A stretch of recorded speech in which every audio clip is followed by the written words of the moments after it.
আবারও সবাই স্বাগত জানাতেছি পার্পল মিক্সার ব্লগে।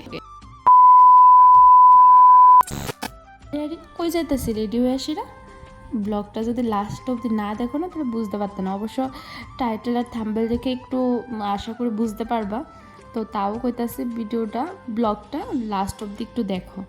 ব্যারাকপুর স্টেশনে আমরা আয়া পড়ছি। তো ব্যারাকপুর স্টেশন থেকে ওখানে আমরা যাবো একটা নতুন জায়গায়। অনেক দিন ধরে ইনস্টাগ্রাম ফেসবুকে রিলস দেখছি, তো ওখানে যাবো ওই জায়গাটাতে। তো ওইদিকে একটু তোমরা লোকে শেয়ার করবো কেমনে কীভাবে যাইতে হয়েছে, অনেকটা যেহেতু দূরের জায়গা। আর এদিকে দেখো আমার বান্ধবী পুরো 4 বছর পরে দেখা হয়েছে, তো হের লোকে হেরে নিয়ে আসে মাঝেরহাট স্টেশনে আইসি। তো মাঝেরহাট স্টেশন থেকে কই গেলাম কি সব বৃত্তান্ত কমু কেমনে কীভাবে গেছি। তো যেই জায়গা গেছি এই যে পৈলান মন্দির, এটারে শ্রী স্বামীনারায়ণ মন্দিরও পাওয়া হয়।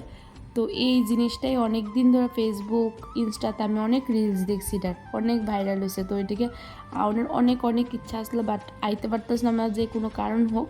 তো আজকে এটা মানে পূরণ হয়েছে কইতে গেলে। তো সত্যি কথা অনেক ভালো লাগছে।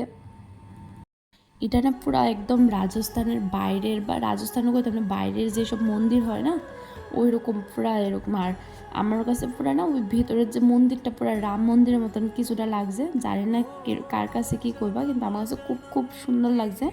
অবশ্যই আমি এদিকে রাম মন্দিরের তুলনা করতেছি না, কিন্তু আমার কাছে লাগছে যেহেতু আমি গেছি না, তো আমার কাছে এরকম মনে হয়েছে এত সুন্দর। তোমরা যদি যাও তো দেখলে কইতে পারবা। আর এই মন্দিরে কোনো মানে ক্যামেরা বা ফোন সব কিছু অ্যালাউ আছে, এমন না যে কিছু নাই রেস্ট্রিক্টেড।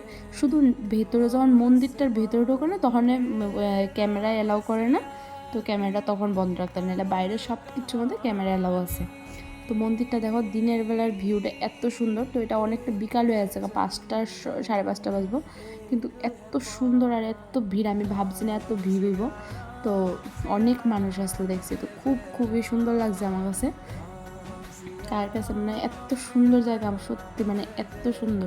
তোমরা হয়তো কইবা কেউ যে এতবার সুন্দর সুন্দর করে কি আছে, তো তোমরা অবশ্যই তুমি এই জায়গাটার মধ্যে একবার হইলো যায় দেখায়, এত সুন্দর জায়গা মানে কলকাতার মধ্যে।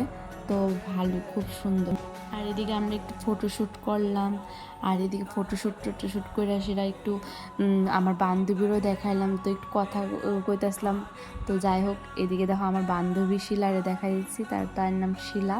আর এদিকে আমার ফ্রেন্ড আছে রত্নজিৎ। তো আমরা গিয়েছিলাম, গিয়া দেখাইছি। দেখো ভিউটা এত সুন্দর লাইটিংয়ে, খুবই সুন্দর। তো কেমনে কি যাইবা তো দেখো কইতাছি। আমরা ব্যারাকপুর স্টেশন থেকে মাঝেরহাট গেছি, মাঝেরহাট মানে ব্যারাকপুর টু মাঝেরহাট লোকাল ট্রেনে উঠছিলাম। তো লোকালে গিয়া সেরা ওইদিকে মাঝেরহাটের থেকে আমরা এই মন্দির আইছি। কেমনে আইছি বাকিটা আমি শেয়ার করতেছি, কিন্তু তার আগে তোমাদের সাথে একটা জিনিস শেয়ার করি যে স্বামীনারায়ণ মন্দির, এই মন্দিরের নাম করেছে যে স্বামীনারায়ণ। এই দেখো তাই স্নান করানো হইতেছে, খুব সুন্দর মানে এত সুন্দর। তো যাই হোক তো আবার ফিরাইতেছি। আমরা গেছি ব্যারাকপুর টু মাঝেরহাট লোকাল ট্রেনে। মাঝেরহাট থেকে আমরা একটু বাইরে আসিরা, ওইদিকে বাস পাওয়া যায়, যে কোনো বাস আমতলি গানের বাসে উঠতে হয়। ওই বাসে উঠটা পৈলান মন্দির নাম করলে তারা নামাই দেয়।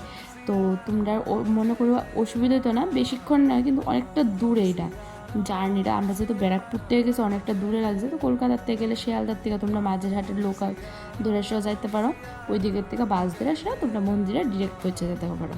তো যাতায়াতের মনে হয় অসুবিধা হইতো না।